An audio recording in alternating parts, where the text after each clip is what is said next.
Every year, 2,000 plus garbage trucks, an approximate of, say, 20 plus million tons of plastic waste is dumped into the main biggest water bodies the world has, the lakes, the oceans, name it. And this directly impacts negatively the ecosystems, the aquatic habitat, including life on land, health, and if you follow with the Sustainability Development Goals, this affects about 6 of them. We are talking about good health, we are talking about clean water and sanitation. When you look at sustainable cities, this is affected. When you look at life on land, life below water, all these are goals that are affected by plastic pollution. In one of the articles by Geneva Environment Network, plastic pollution is directly linked to a couple of human diseases, namely infertility, diabetes, cancer, etc. Welcome to Beyond the Blueprint with IDB, the space where we discuss the processes, the possibilities, and the people shaping up the built environment, that is the construction industry, the construction field here in Uganda and beyond. I'm your host, Sisi, and today I'm joined by a gentleman whose innovation influences a greener and cleaner future.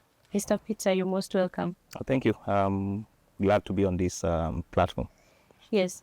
Kindly introduce yourself and give us a background of Takataka Plastics. Yeah, so I'm Peter Okwoko, and I'm co-founder and co-CEO of Takataka Plastics, a social enterprise based here in Gulu City. Takataka Plastics works to address 2 key challenges. One, the plastic pollution crisis challenge, and 2, the youth unemployment challenge. We started operations in 2020, and our main focus is on PET plastics, that is the water and soda bottles. And I mean, if you move to major cities across Africa, the biggest challenge is the PET plastics because they have low value. So we work to address that challenge, and we transform such plastic waste into our primary products are construction tiles, but we also make a wide range of other products. Okay. So, you started 2020, right? Mm-hmm. And when you started, what were the main challenges you faced at the beginning? Well, the major challenges was perception and attitude towards people working in that sector. I remember we started after I quit lecturing at the university, and many of my friends were like, why would you quit lecturing to do this kind of a dirty job? So the perception among community members wasn't that good, and the other challenge, of course, was funding. We had the ideas, we knew what we wanted to do with the waste, but funding was kind of challenging. But fortunately, through different platforms, we were able to secure some funding and make like prototypes of different products that we wanted to produce. And again, we started in 2020. 3 months down the road, we all know what happened. COVID happened in Uganda. So we had to, it affected us a lot, but it was a blessing in disguise. So we had to kind of change our production line and figure out how to help humanity. So we started producing face shields for frontline medical workers, and we distributed way more than 20,000 face shields across the country. Yeah. Wow. So you mentioned the perception that people had about the work that you are starting to do. Mm-hmm. At this point, how do you involve the local people in the work that you do right now? Well, we do a lot of community outreach programs. We reach out to schools, talk to students. We oftentimes get airtime on radio and try to talk to members of the community about, one, challenges associated with plastic pollution, but 2, value that we can realize out of the plastic waste. Then we employ a lot of young people. Currently, we employ about 57 young people, and they are all from around the communities. Yeah. So some of them go back with products and show other community members, look, this is what we do and all that. And by doing that, the mindset keeps on changing. I remember when we started in 2020, if you would move around the city and ask people about Takataka, they would think about Takataka as trash. But right now, if you talk to borders or Takataka, they connect it to the recycling facility. They relate it to the construction tiles that we make. They relate it to the face shields that we made during the pandemic. Many people now don't see it as a waste, but try to look at it as opportunities. Okay. So you mentioned the tiles. The Taka tiles are one of the flagship products that you have. As someone in the construction industry, I'm bound to ask, how do these tiles compare to the ceramic tiles that normally people use? Different? Well, one, they are made from 100% recycled PET from water and soda bottles. Each is made from about 20 small water and soda bottles. And we all know the lifespan of plastics. The reason as to why we're trying to fight plastic pollution is plastics takes forever to degrade. So when we're producing these tiles, we make sure that we don't alter the chemical properties of the plastics. So they come out as durable, as strong as possible. But the difference between them and ceramic tiles is whereas ceramic tiles you need cement, sand, grout, etc. to mount the tiles on the wall. For our Taka tiles, you just need to use industrial glue. So you just use industrial glue like Sika flakes, which are readily available in the market, and yeah, stick it to the wall. And now that just for the walls, we are still doing R&D to develop the ones for the floor. Nice. So to date, you've recycled thousands of plastics, millions, I could say, and reached and impacted on thousands of lives, reached millions of people. Which impact story sticks with you the most? I think one that sticks with me the most is a story of one of our staffs who was formerly a street-connected youth. We recruited him around, it was among our first staffs. We recruited him around 2020, and it's amazing what he has managed to do from the proceeds, from the money that he gets from trying to help the environment, from the money that he gets from working with Takataka Plastics. We have some senior people at our facility who haven't even constructed a small hut in their villages and anything to do with that. But this young boy has constructed 2 rooms for his parents in Leptong. We visited there about 2 years ago, and it was amazing to see what he managed to do from the streets to working for Takataka, then to eventually reconnecting with his parents and making his parents happy. So that is one of the impactful stories among very many other stories. Yeah. Okay.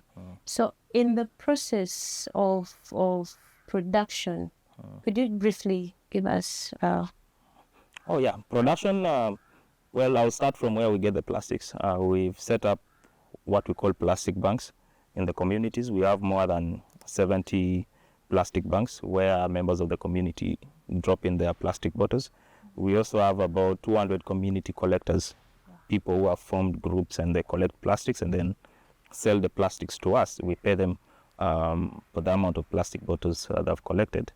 Then we do that. Then the next step is, of course, take the plastics to our facility, and then we sort according to type and color. Then after sorting, we crush. We first bale. Before crushing, we bale, we compact them.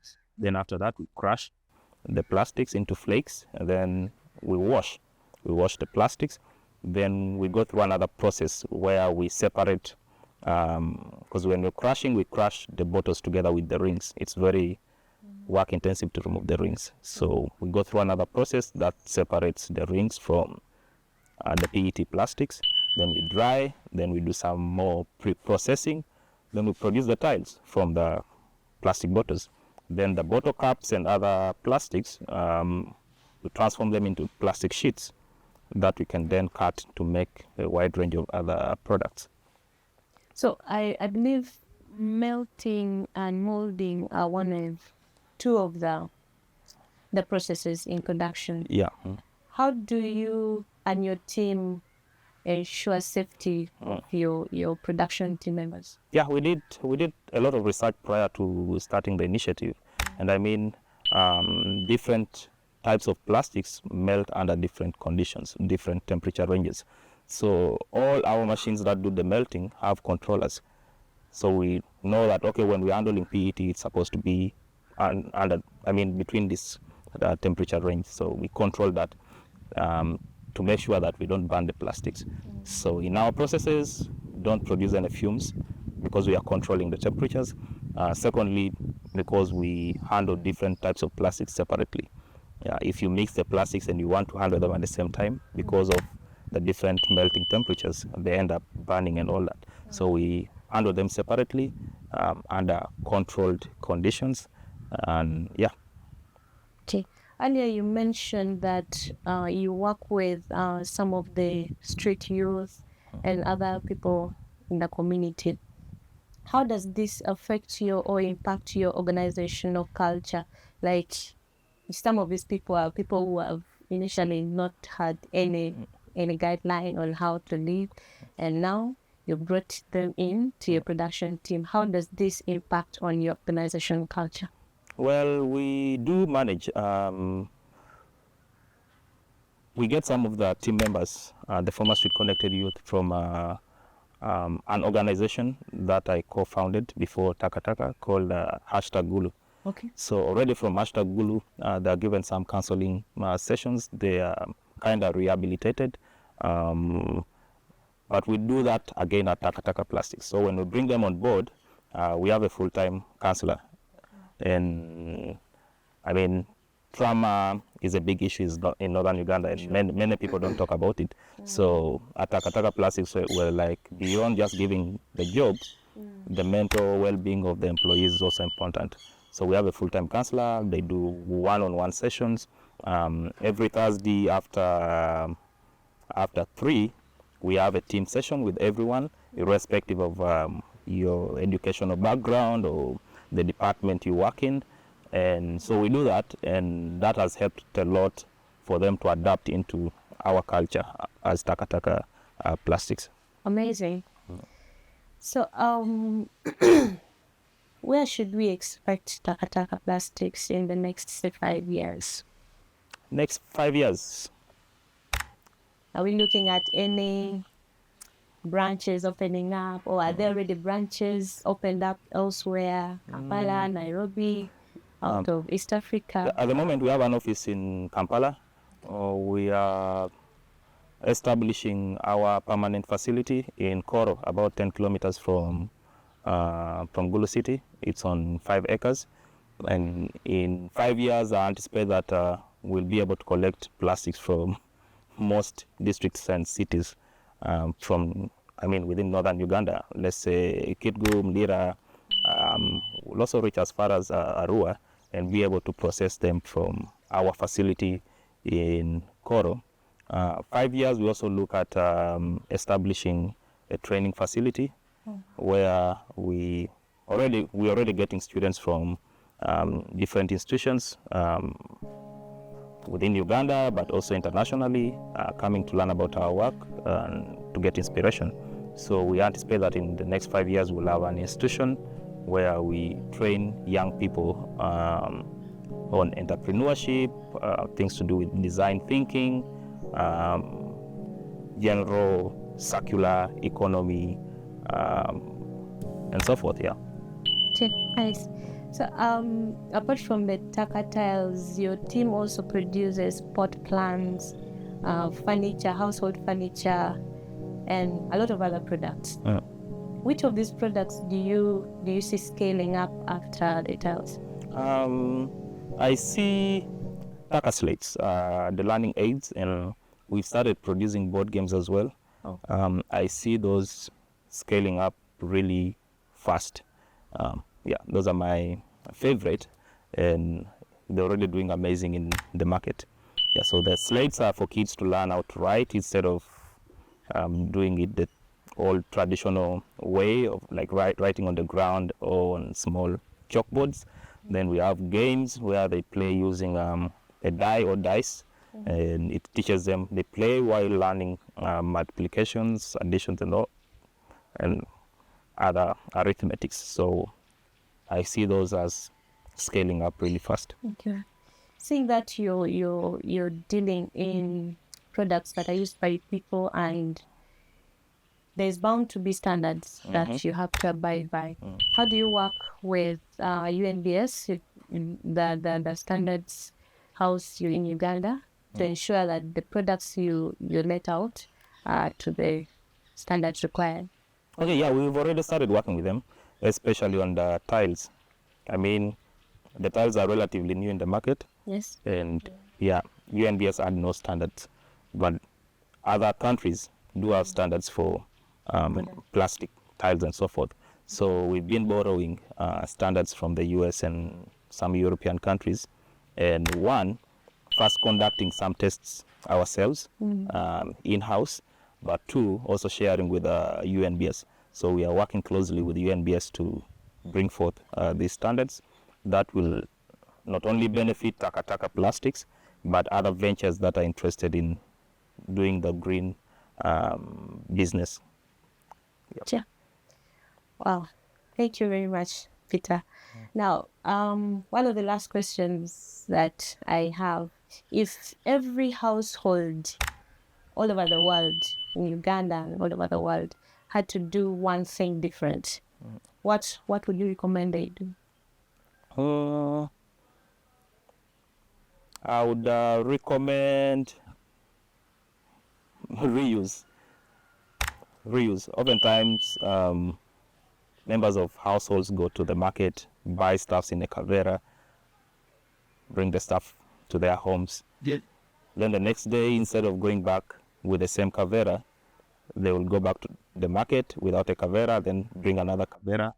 And yeah, if we could adopt a culture of reusing, like using something multiple times, I think that would greatly reduce on the waste. Another example is plastic bottles. Yeah, you can buy water in a plastic bottle, but there are these bigger bottles with water that you could actually buy cheaper, and you just keep on filling in the smaller bottle and so forth. Yeah. So if we could adopt reuse, then would go a great way towards fighting plastic pollution. Right. If you had to choose between community outreach and machine innovation, what would you go for? I do mostly the community aspect, and my co-founder Paige, she has a background in mechanical engineering. She does most of that, but I'm also I'm crazy. I love trying out new things like innovations and so forth. Yeah, but not with machines. Just coming out with product ideas and yeah. But I'm very passionate about community work, talking to members of the community, changing mindsets and so forth. True. So from 2020, it's been about 5 years in the work that you've been doing. What's the most rewarding moment so far from that time to now? The most rewarding moment, I would say, during the pandemic, being able to send out our team members to different spaces, being able to make those face shields that we distributed. I mean, the entire world was scared. Oh, what will happen next? And this and this and this. But joining the front line, using what people consider to be waste to support frontline medical workers, yeah, that was super rewarding. Wow. So I can imagine the work, balancing it with life and everything must be tasking. Which sport in Gulu do you go to recharge? I love cycling. Okay. Yeah, I just cycle around and yeah, I just love cycling. Okay. If you were not doing this, what you're doing now, what would you be doing? I think I would still be teaching. Okay. Yeah. Lecturing. Mm-hmm. Oop. Yeah. Mm. Your favorite product? The Taka slates, the learning aids. Yeah. Okay. As a parting slot, what's your personal motto or guide? Something that keeps you moving? I think it's what you think you become. Yeah. If you think you will succeed and you put all your efforts in it, you succeed. If you think handling waste will help make the community better, you will become a Kasasro man and you'll make the community better. Yeah. Thank you very much, Peter, for being with us today. You're welcome. And that said, the world is facing a plastic crisis, as we know, and it will be great to have everyone hop onto Peter's wagon and work towards a goal of a cleaner and a greener future. Thank you very much for being with us up to now. We have been Beyond the Blueprint with IDB. I'm your host, Sisi. Kindly like, share, and subscribe to our YouTube channel at IDB Consult Limited. We look forward to having you on the next episode.